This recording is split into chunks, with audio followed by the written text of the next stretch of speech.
Hello everybody. So I just want to show you a quick tutorial on how to get your agar plates situated, and this will work for really any kind of agar that we're going to use throughout the semester. So the most common one that you're going to see is called the nutrient agar.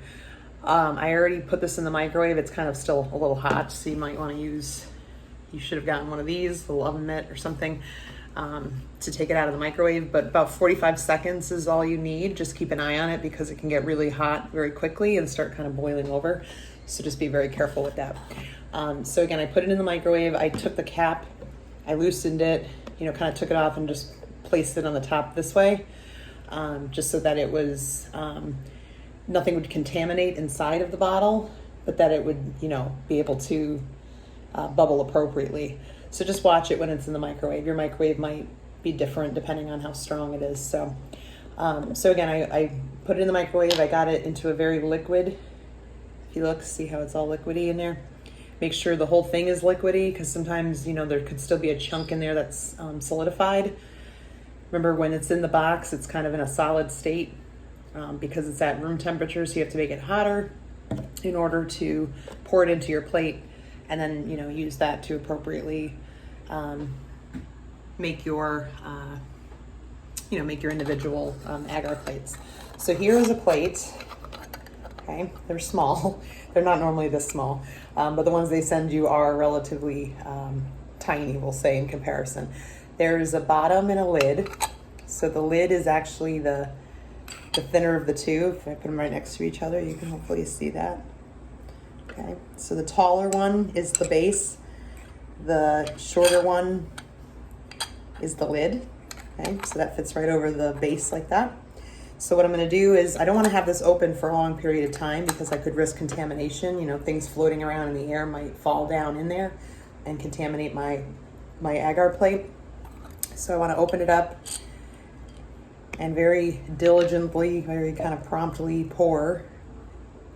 Sorry, I'm trying to pour and watch my video at the same time. Okay. I want to pour it about halfway. I went a little more than I probably should have. It's looks more like 2/3. Okay, so right now it's still very liquidy and hot.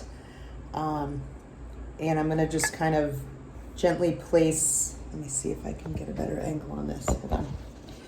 I want to place the top.